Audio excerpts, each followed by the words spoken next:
Vasan TV ரசிகர்களுக்கு வணக்கம். இன்னைக்கும் நம்மளுடைய தெரிந்து கொள்வோம் நிகழ்ச்சியில தெரியாத பல விஷயங்களை தெரிஞ்சுக்க போறோம். டைகர் அப்படின்னு எடுத்துக்கிட்டா நம்ம இந்தியாவில் அதிகமாக தானே இருக்கு அப்படின்னு யோசிக்கலாம். ஆனா ஒரு வகையில் அது உண்மையாக தான் இருந்துச்சு. 100 வருஷங்களுக்கு முன்னாடி கிட்டத்தட்ட 40,000 டைகர்ஸ்க்கு மேலே இருந்துச்சு. ஆனா நாளடைவில் அந்த டைகர் எல்லாம் எங்கே காணாமல் போச்சுன்னே தெரியல.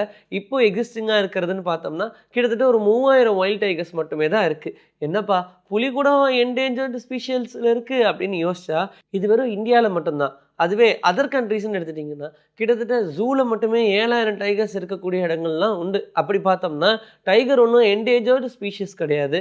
ஆனால் இந்தியாவில் அது கொஞ்சம் கொஞ்சமாக அழிஞ்சிக்கிட்டு இருக்கு அப்படின்றதான் பெரிய ரீசன். என்ன சொன்னாலுமே இங்கே இருக்கக்கூடிய டைகருடைய ஹைட் ரொம்பவே அதிகம் அப்படின்னு சொல்லுவாங்க. அண்ட் ப்ரீட் வைஸாக பார்க்கும்போது ரொம்ப கம்பீரமாக இருக்கக்கூடியது நம்மளுடைய இந்தியன் டைகர் தான். இருந்தாலும் இப்போ அது கொஞ்சம் கொஞ்சமாக அழிஞ்சிருச்சுன்னு நினைக்கிறது வருத்தமாக தான் இருக்குது. கிங் கோப்ரா நம்ம எல்லாத்துக்கும் தெரியும் இல்லையா? இந்த கிங் கோப்ராவுடைய தலையில் நாகமணி அப்படின்ற ஒரு மணி இருக்கும்.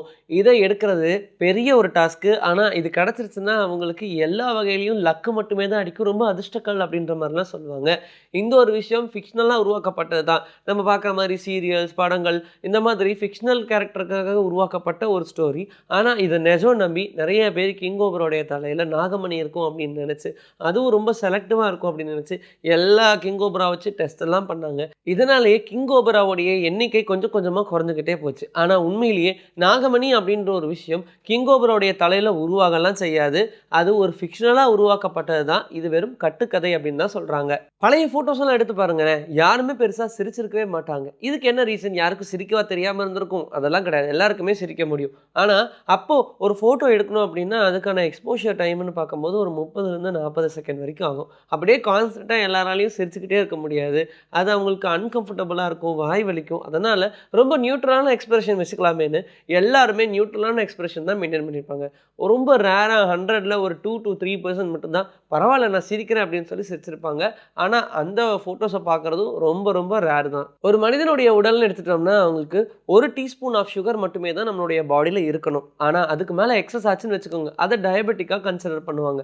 ஆனால் அதை கண்ட்ரோல் பண்ணுறதுல நம்ம பாடி எக்ஸலண்ட்டாக ஒர்க் ஆகும். ஏன்னா 3 டீஸ்பூன் ஆஃப் சுகர் இருந்துச்சு அப்படின்னா டெஃபினெட்லி அது டயபெட்டிக்ஸ்ன்னு சொல்லுவாங்க. 4 டீஸ்பூன் சுகருக்கு மேலே போயிடுச்சுன்னா அது கண்டிப்பாக உடலில் பல பிரச்சனைகளை உருவாக்கும் அப்படின்னு சொல்கிறாங்க. ஆனால் இதை பிளட் சுகர் லெவலில் கண்ட்ரோல் பண்ணுறதுல நம்மளுடைய செல்ஸை அடிச்சுக்க ஆளே இல்லைன்ற மாதிரி அவ்வளோ சூப்பராகவே நம்மளுடைய பிளட் சுகர் லெவல்ஸை மெயின்டைன் பண்ணுது. ஆக்சிஜன் லெவல் ஹை லெவலில் கம்பைன் ஆகும்போது ரெட் கலர் உருவாகும்னு சொல்கிறாங்க.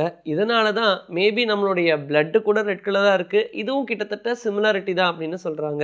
ஆனால் எப்போல்லாம் ஆக்சிஜன் மெட்டலோட ரியாக்ட் ஆகுதோ அப்போது ரெட் கலர் வரும். கேன்சர் காசிங் ஏஜென்ட்ஸை கண்ட்ரோல் பண்ணதில் எக்ஸசைஸை விட்டால் ஆளே கிடையாதுன்ற மாதிரி தான் சொல்கிறாங்க. உதாரணத்துக்கு பாடியில் எந்த டைப் ஆஃப் கேன்சர் இருந்தாலும் சரி, எக்ஸசைஸ் பண்ணுறதன் மூலியமாக அந்த கேன்சர் செல் எல்லாத்தையுமே அவாய்ட் பண்ண ட்ரை பண்ணும். இன்கேஸ் கேன்சர் பேஷண்ட்டே இருக்காங்கன்னா கூட ஏதோ ஒரு கேன்சர் மூலிமா அஃபெக்ட் ஆகிருக்காங்கன்னா அவங்களால முடிஞ்ச அளவுக்கு அவங்க ஒர்க் அவுட் பண்ணும்போது அது முடிஞ்ச அளவுக்கு அந்த கேன்சரை கண்ட்ரோல் பண்ணுது அப்படின்றதையும் ரிசர்ச்சில் கண்டுபிடிச்சிருக்காங்க. வெயிட் லாஸ் பண்ணுற எல்லாருமே அவங்களுடைய வெயிட் லாஸ் ஆகுதுன்னா அதுக்கு ஃபேட் பர்ன் ஆகுது. அந்த பர்ன் ஆன ஃபேட்லாம் எது வழியாக வரும் அப்படின்னு கேட்டால் அவங்க எல்லாரும் ஸ்வெட் வழியாக வருதுன்னு நினைப்பாங்க. ஆனால் ஸ்வெட் வழியாக வருதுன்றது உண்மைதான். ஆனால் அதை விட அதிகமாக நம்ம எக்ஸேல் பண்ணக்கூடிய கார்பன் டை ஆக்சைடு வழியாகவே வந்துடும். இன்ஹேல் பண்ணக்கூடிய ஆக்சிஜன், எக்ஸேல் பண்ணக்கூடிய கார்பன் டை ஆக்சைடு, நம்ம விடக்கூடிய மூச்சு காற்றின் வழியாக தான் நிறையா ஃபேட்டெல்லாம் பர்ன் ஆகி வெளியே வருதுன்னு சொல்கிறாங்க. கிட்டத்தட்ட நம்மளும் ஒரு புல் மாதிரி தான். யாராவது வெயிட் அதிகமாக இருக்கீங்க அப்படின்னு சொல்லிட்டா போதும், உடனே அவங்க எல்லாரும் சொல்கிற விஷயம் போன் வெயிட் அதிகமாக இருக்குப்பா எனக்கு அப்படின்னு. ஆனால் போன் வெயிட் ஒன்றும் ஹியூமன்ஸுக்கெல்லாம் பெருசாக டிஃபர் ஆகவே ஆகாது. வெறும் ஒரு மில்லிகிராம் லெவலில் டிஃபர் ஆகுமே தவிர்த்து 1 கிலோ 2 கிலோ லெவலெல்லாம் டிஃபர் ஆக சான்ஸே கிடையாது. நான் சொல்கிறது ஆவரேஜாக அதே டைப் ஆஃப் மேல் ஆர் ஃபீமேலை கம்பேர் பண்ணும்போது. அப்படி இருக்கும்போது மசில் மாஸ் மட்டுமே தான் சேஞ்ச் ஆகும். அதில் தான் நம்ம இந்த ஃபேட்டு, மசில் இது எல்லாத்தையுமே கொண்டு வரும். மேபி ஒரு சில பேருக்கு மசில் ரொம்ப அதிகமாக இருக்கலாம், ஃபேட் கம்மியாக இருக்கலாம். ஒரு சில பேருக்கு ஃபேட் அதிகமாக இருக்கும், மசில் கம்மியாக இருக்கும். ஆனால் அவங்க 2 பேரும் ஒரே டைப் ஆஃப் வெயிட்டில் மெயின்டைனாக இருப்பாங்க. இதுக்கு நம்ம என்ன சொல்லணும்னா எனக்கு மசில் மாஸ் அதிகமாக இருக்குது அதனால் வெயிட்டாக தெரியுதுன்னு சொல்லாமே தவிர்த்து போன் வெயிட் அப்படின்னு சொல்லக்கூடாதுன்னு சொல்கிறாங்க. இன்றைக்கி நம்மளுடைய தெரிந்து கொள்வோம் நிகழ்ச்சியில் தெரியாத பல விஷயங்கள் தெரிஞ்சுக்கிட்டோம். இதே மாதிரி சூப்பரான கண்டென்ட்டோடு உங்களை நான் வந்து சந்திக்கிறேன். This is bye from me, Jyashree. Take care.